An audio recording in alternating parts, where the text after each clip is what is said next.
O sonho de um homem ridículo, de Fyodor Dostoiévski. Primeira parte. Sou um homem ridículo. Agora já quase me tomam por louco. O que significaria ter ganho em consideração se não continuasse a ser um homem ridículo. Mas eu já não me aborreço por causa disto. Agora já não guardo rancor a ninguém e gosto de toda a gente, ainda que se riam de mim. Sim, senhor. Agora, não sei porquê, sinto por todos os meus semelhantes uma ternura especial. Teria muito gosto em acompanhá-los no vosso riso, não precisamente nesse riso à minha custa, mas pelo carinho que me inspiram, se não me fizesse tanta pena ver-vos. É pena que não saibam a verdade. Oh, meu Deus, como é doloroso ser um só saber a verdade. Mas isto não o compreendem eles. Não, nunca o compreenderiam. A princípio fazia-me sofrer muito a ideia de parecer ridículo. Não de o parecer, mas de o ser. Sempre fui ridículo, e já o sabia, talvez desde que nasci. Talvez já aos 7 anos me apercebesse perfeitamente de que era ridículo. Depois fui para a escola e a seguir para a universidade. Mas quanto mais aprendia, mais obrigado me via a reconhecer a minha condição de criatura ridícula. De maneira que todos os meus estudos universitários não tinham outro objetivo senão o de mostrarem-me e explicarem-me a mim próprio, nas minhas meditações, que eu era um ser ridículo. E na vida acontecia-me o mesmo com a ciência. Todos os anos aumentava e se fortalecia em mim o reconhecimento da minha condição ridícula, em todos os sentidos. Toda a gente se ria de mim. Mas ninguém sabia, nem suspeitava sequer que, se existia no mundo um homem que soubesse melhor que todos como eu era ridículo, esse homem era eu próprio. E era precisamente isto o que mais me enraivecia, que não o soubessem. Mas disso tinha eu a culpa. Fui sempre tão orgulhoso que por nada deste mundo o teria confessado a ninguém. Esse orgulho crescia também em mim, com os anos.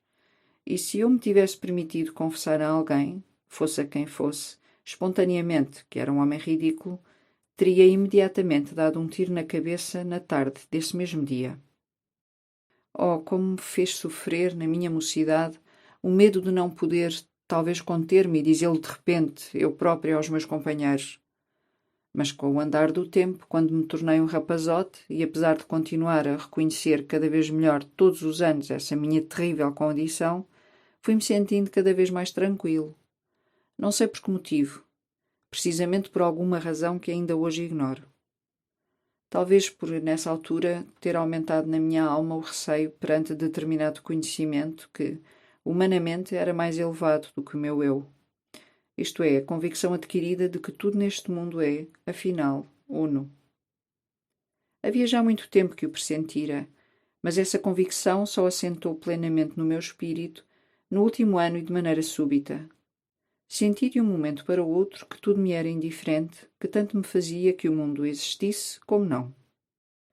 Pouco a pouco passava a ver e a sentir que nada havia fora de mim. Parecia-me que, de facto, a princípio, existiram muitas coisas, mas adivinhei igualmente, a seguir, que antes também nada houvera, e que se assim me parecera, foi por alguma razão. E pouco a pouco fui-me convencendo de que daí para diante também nada haveria. A partir dessa altura, até agora deixei de me preocupar com os mortais e quase não voltei a dar-lhes atenção. O que não tardou a refletir sobre as coisas mais insignificantes, pois ocorria-me, por exemplo, quando andava pelas ruas, dar encontrões em toda a gente. E não se julgue que era por ir afundada em meditações. Isso não podia ser, porque eu deixara já de pensar no que quer que fosse. Tudo me era indiferente. Ainda se ao menos me tivesse entregue à resolução de problemas. Mas não. Nem um só resolvi na minha vida, e isso havendo-os aos pontapés. Mas, como tanto me fazia, os problemas afastavam-se de mim sozinhos. E mais para diante, de repente, soube a verdade.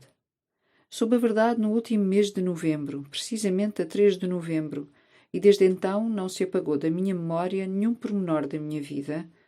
Foi numa noite tão escura como nunca vi outra, assim tenebrosa.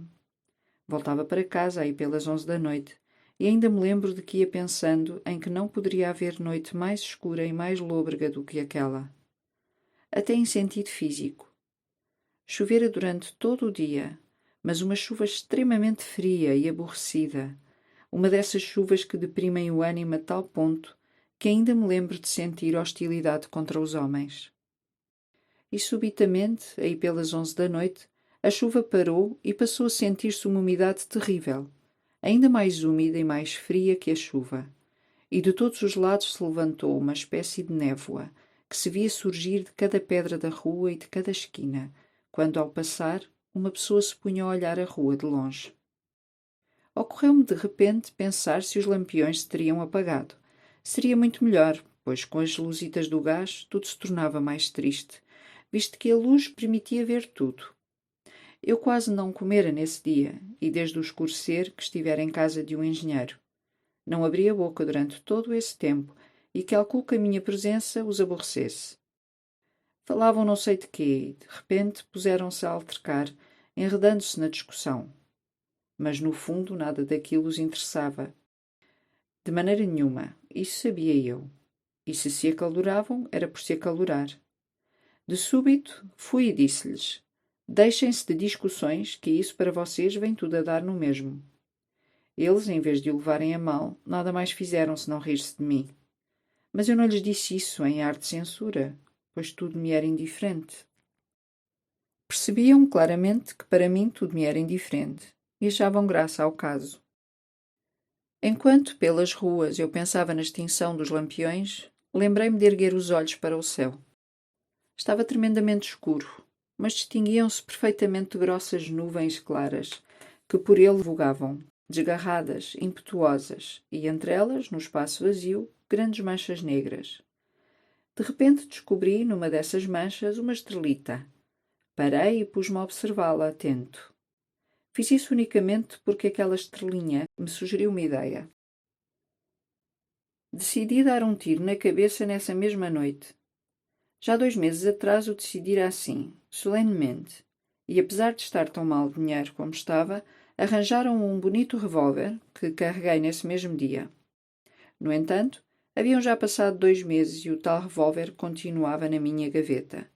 Tão indiferente me era tudo que queria esperar por um momento em que assim não fosse, embora ignorasse o motivo desse adiantamento. E quando voltava à casa, todas as noites, durante esses 2 meses, julgava que ia ser essa a noite em que eu daria o tiro. Estava sempre à espera do momento. E de um momento para o outro, aquela estrelinha sugeriu uma ideia e resolvi terminantemente meter a bala no corpo nessa noite. Mas não sei por que me teria a estrelinha sugerido tal ideia. Sucedeu que, enquanto eu olhava para o céu, uma rapariga me puxou pela manga do casaco. A rua estava já deserta, completamente deserta, e não se via viva alma por aqueles arredores. Apenas ao longe um cocheiro de droschky dormia na boleia. Pode ser que a tal rapariga tivesse apenas 8 anos. Trazia um vestidito muito fino e, como agasalho, apenas um lenço. Estava completamente encharcada pela chuva, mas o que mais me chamou a atenção foram os seus sapatitos, rotos e molhados, de tal maneira que ainda me parece estar a vê-los. Saltaram-me à vista de um modo estranho. De repente, a pequena bateu-me no braço e gritou não sei quê. Não chorava, mas proferia algumas palavras, que não podia articular bem por causa do frio, como num ladrido, e todo o corpo lhe tiritava. Estava tão assustada, era tal o seu medo, que no seu desespero não fazia mais senão balbuciar e gritar sempre o mesmo. Mã! Mã! Voltei-me para olhá-la, mas não disse nada e segui o meu caminho. Ela deitou a correr atrás de mim, puxando-me constantemente pelo braço e gritando nesse tom que, nas crianças assustadas, exprime o desespero. Conheço esse tom.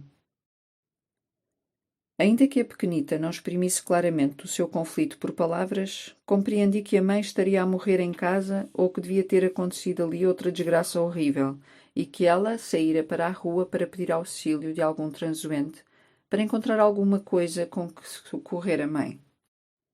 Mas eu não segui na direção que ela me indicava, e até pelo contrário comecei a afugentá-la do meu lado. A princípio disse-lhe que ia procurar um guarda noturno, Mas ela abriu as duas mãos, implorante, e continuou a correr atrás de mim, soluçante, ansiosa. Parecia que tinha medo de me perder. Eu então bati inesperadamente com o pé no chão e ela deu um grito.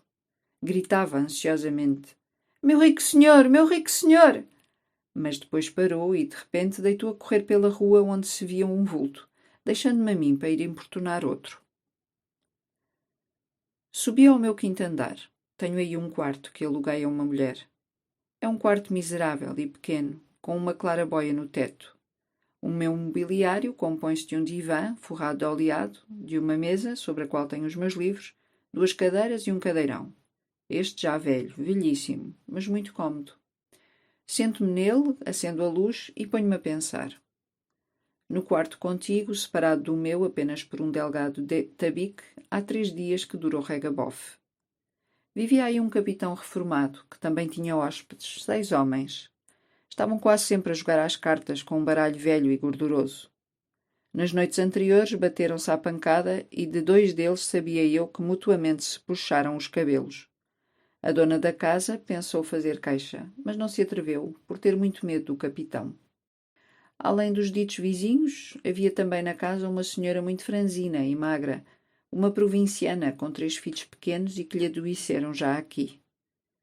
Tanto ela como as crianças têm um medo ridículo do capitão, e sempre que há hóspedes passam a noite em claro, tremendo e presignando-se, e o mais pequeno até sofre de convulsões de tão medroso.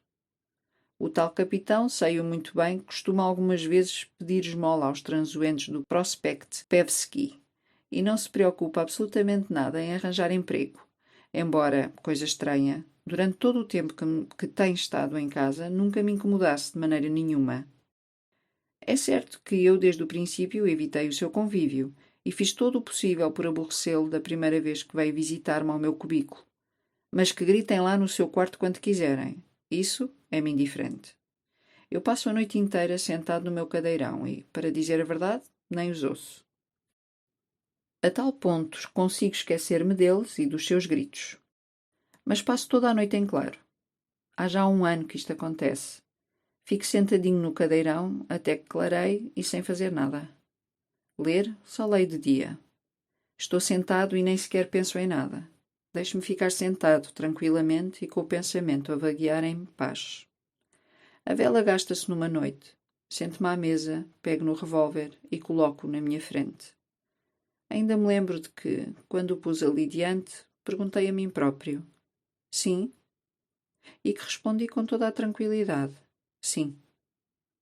Por isso decidi meter uma bala na cabeça nessa mesma noite. Eu sabia que nessa mesma noite haveria de esfacelar irremediavelmente a caixa craniana, mas não sabia quanto tempo iria ainda continuar ali sentado, até esse momento. E não há dúvida nenhuma de que teria dado um tiro na cabeça nessa noite, se não fosse aquela pequenita.